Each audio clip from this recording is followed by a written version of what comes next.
All right. We're in the year 2000.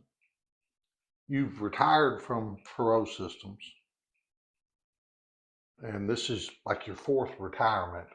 Right. Um, but I've got a question Okay. on that. I could save it to the end, but I'll ask it now. Uh, if you do you have any regrets from retiring from Perot Systems? I mean, you had gotten to the point now where you're doing special projects for Ross Perot. I mean, do you wish sometimes you'd have stuck around there, or any regrets about that? Was there anything to be gained by staying, do you think? No. No? So, like I told you in one of these tapes before, Right. in the military, there's two good places: where you been, where you going. Right. So, in 2000, I'm doing special projects, but where am I going? And like I said, I told Mr. Perot, I'm really not earning my keep. I'm not making any money for the company. So I'm going to call it quits and go hang out with my wife and my dog. And that was it. I have no regrets. Right. I have no regrets for anything I did in my career Right. from the beginning till I stopped working. How much did your dog have to do with your decision to retire and the desire to train her for the Well, Schutzen well, it was stuff? pretty. I mean, we were well on our way to training Yanka. We're working on, she's 4 years old. So she was already Schutzen too, at least. Right. Like I said, I had cancer, and Utah picked up when I wasn't available and trained them. So we were going full bore, but I was having a good time because I was training with Gary and Todd most of the Right. time. And, it was fun. But I was done, Jim. What am I going to do? It's sort of like when I retired from the military. Here I am, a command sergeant major, Right. no combat tours. I'm not going anywhere. I'm as high as I'm going to get. Maybe on the outside chance I could be a division, but I doubt it because I wasn't infantry or artillery, Right. field artillery, or any of the combat arms. Right. So where am I going? And so go find something else to do or do nothing. Enjoy what you do. I was running, I was riding bikes, I Right. was swimming, I was doing triathlons. So it was ready for me to quit. All right. So you're done. You come home from Perot Systems. You're lounging on the couch with your dog. What's next? Okay, well, I told you I'd work with a gal on the Y2K stuff who had been a senior manager at Frito-Lay. Right. Um, and a friend of hers became the CEO, and she called her and asked her if she'd come back and take over the technology part. So she had left sometime before I left. Perot left Perot. Left Perot and went back to Frito-Lay. At some point in time, after I quit, she called and said, "Would you be interested to come over doing a consultant gig with us for a while?" And I said, "Sure," because I respected her. She was smart. And, Yeah. if I could help, I'll help. So I went over there, and it was about 3 months that I would looking at the data center and their system engineer group. Surprisingly, a lot of people had left EDS and came over to Frito-Lay. So I knew some of the programmers that were there. Right. They had worked with me in EDS. And, it was a pretty good organization. She was very good. So it was tweaking here, tweaking there. They had some gaps that I was able to talk to some folks at Perot Systems or EDS that I knew Right. would fill those gaps. And they got a couple of hires from there that stayed with them years after I left. And I was doing this for about 3 months, and somebody from Perot, I can't remember the name, called, say, "Hey, this guy keeps calling you, and we won't give him your phone number, so I'm going to give you his phone number. If you're interested, you can call him." Right. Well, this gentleman was a guy that had worked for Schumacher when we were doing Siemens. Right. Mr. Schumacher was trying to integrate Nixdorf, Siemens and Nixdorf into Siemens. Right. And this gentleman was a McKinsey senior vice president at one point in time. And he had gone to help Schumacher do that integration work. So when he and I crossed paths in Germany several times and actually worked on a couple of things together. And he called me, Right. and so I called him, and he said, "Hey, there's a company out here in San Francisco that looks like they're going to be very successful, and they need somebody with your experience to come and help them get through that." So I'm on the board of directors. I've talked to the president. Are you interested in hearing what they have to say? I said, generally, I'm pretty happy doing what I'm doing, but you're asking me, I'll go talk to them. So I flew out to San Francisco. Right. I met with the CEO. He had it set up so I would meet with his senior manager, which wasn't a lot because there's only about 30 people in the company. Right. Plus, I'd meet with some of the investors. There were one group in San Francisco, one individual in San Francisco. And I met with both of them. How long were you there on this initial trip? A day and a half. Okay, so meetings one after the other. Yeah, I just met. One day I met with the staff, and the next day I met with the investors. Right. And then he asked me to go to Pittsburgh and meet with two of the investors there. One was a radiologist. The radiology department, University of Pittsburgh Medical Center, was a key part in developing the software. And another guy was a money guy there in Pittsburgh. So I went through that drill. They all thought, okay, we'd like to hire this guy. He looks like he has the credentials to help us. And so I accepted their offer. How long did that take? About a week and a half. Oh, very fast then. Yeah, they were interested in finding somebody because they were starting to grow. Right. And they wanted some experience of the kinds of things that I had done elsewhere that would help them do that without a lot of pain, right, if possible. Right. And I believe I know it was September of 2001. Right. And I can't remember if I flew out there for a week, flew home, came back on Sunday night. I'm pretty sure that's the way it worked. So when did they offer you the job? Do you recall about when in terms of the timeline? It was in end August. I mean, 2000? Yeah, I accepted it. They had 9 patents. Right. So this was going to be a successful company. And what was just what were they doing? Understand, yeah, what were they doing? They were transmitting medical images over the internet. And this technology had come out of NASA that would actually it would take an image, it would send parts of the image over the internet. And so it would fit across the internet at that time.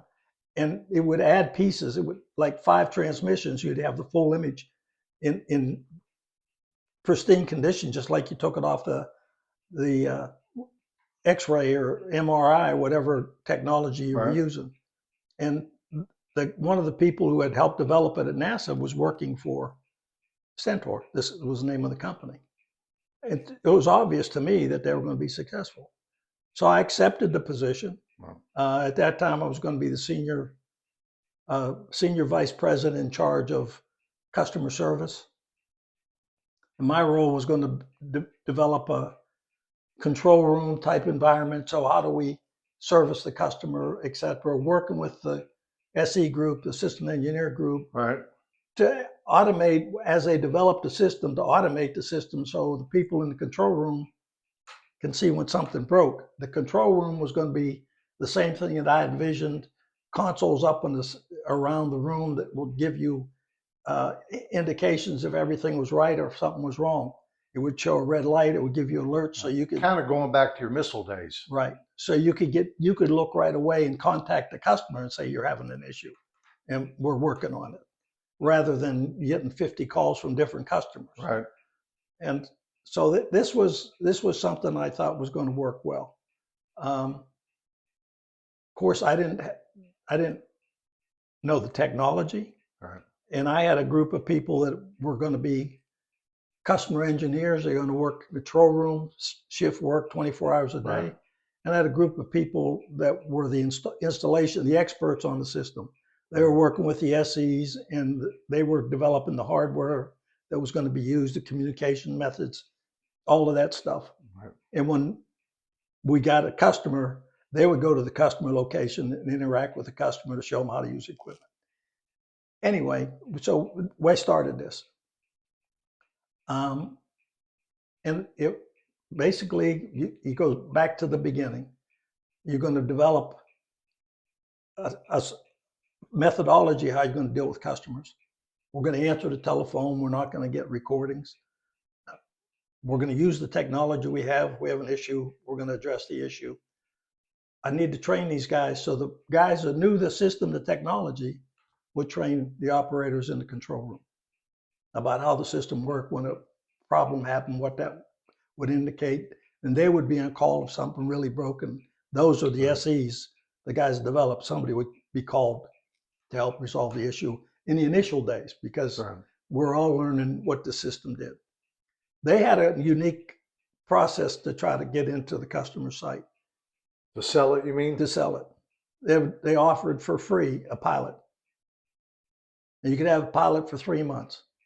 And the hardware guys would go out to the site to install it, show them how to use it, download images for them. And so radiologists could, on their PC, could bring up the images. And they could go home and look at the image. If they had to, they could do that image anywhere. So, so most of the customers who took pilot eventually brought the system. Nobody else was doing this. This was brand new technology, so nobody in the industry was doing this. And so my deal with these guys was I was going to stay there. It'll become profitable. Now, wasn't 9/11 play into this somehow? Well, that's why I said I'm not sure of the September date. Right. I'm not sure if I flew out there once or that the first time I flew out there, I got up on Monday morning. I'd fly out Sunday nights, and I'd fly home Fridays. And I think I flew out there Sunday night, woke up in the morning on September 11th and saw that the first twin tower was down. Because I got up early in the morning, went in at early San Francisco time, was probably 4:30 in the morning. And I was mesmerized by what was going on. Saw the second plane go into the tower. Went into work, and we had lots of issues because, first of all, the country had a lot of issues, but we had a lot of people on the road, and the flight stopped. So it grounded everything. It grounded everything. So we're communicating to get people back home to wherever they lived. However, whatever means you had to use to get home, use it, and we'll figure it out how to pay for it. So my first week, I wasn't going home because there was nobody flying. Right.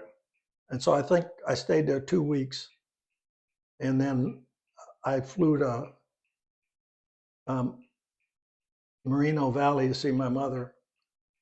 The second week I was there, and I flew Southwest from San Jose to, I think it was Riverside. Right. And there was nobody on the plane, me and I think one other person.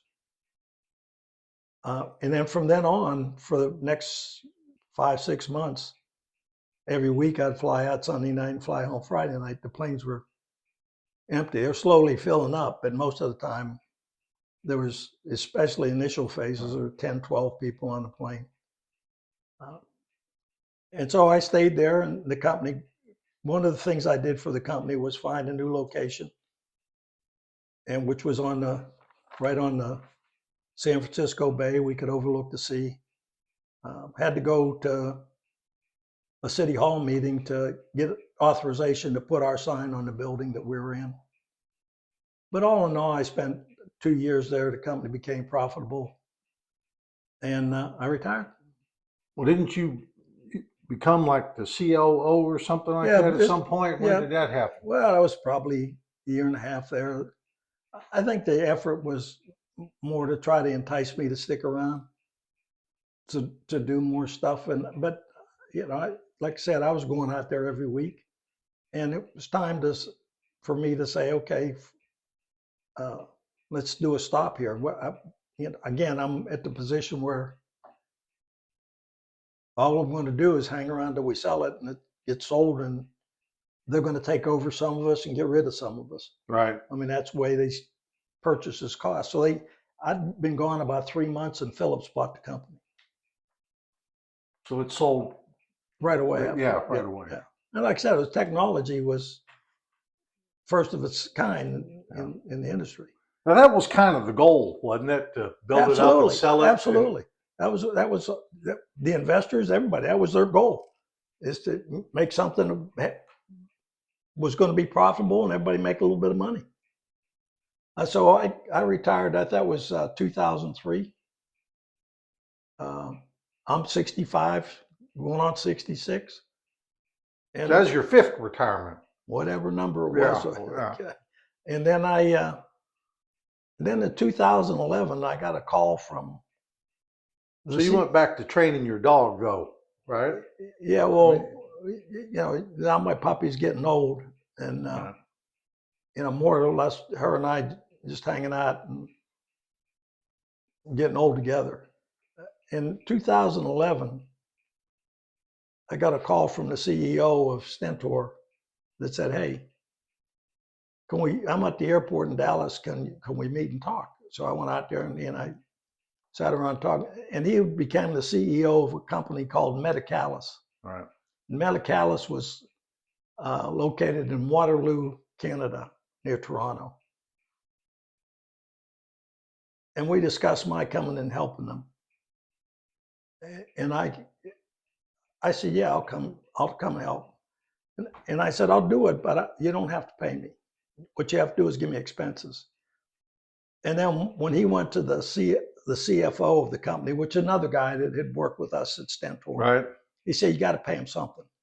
So I said, okay, minimum wage, whatever minimum wage is, plus expenses, and then I'll come and do it. I went up there for about 14 months. This was a different product. Right. So in the early 2000s, there were a lot of software companies who developed hospital systems Right. that had a full suite of stuff that runs your hospital. Right. And what Medicalis was doing was one product that these big companies had already included in their suite of products. So you're trying to break into an industry that's already got some superior systems that's already working in conjunction with, it's integrated to other systems in the hospital. So that was a hard pull. And after about a year, we weren't doing so well, and they were going to let some people go. And I said, look, my travel expenses, what you guys are paying me, my expenses and all that kind of stuff is some person's salary. So keep that person rather than keep me, because I'm not making that much of a contribution. And so I retired after that. That was your last retirement. That was I was 73 years old. And I said, that's, I'm done. And I'm done. The end. All right. And like I said, that when we kind of talked about this at the beginning, looking back at all these different jobs, EDS, Perot Systems, and then Stentor, would you have done anything differently in any of these? No. No, I mean, again, I didn't keep in touch with anybody, and I'd never look back. I mean, I had no benefit of looking, oh boy, did I make a mistake. If I made a mistake, life's going to fix it. Right. And you just keep going. So from a career perspective, from working, we're in 2012. Was that the last of the Yeah, was that the last retirement? That's 2012 or 2013. Right. So I'm 75, 74 years old. Right. Would I go to work today?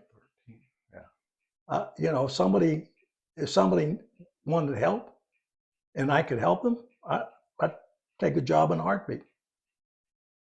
But it'd have to be something that I could help somebody with. Right. Other than that, I'm quite content limping up and down the street with your dog. With my dog, with my daughter's dog. All right. That's good.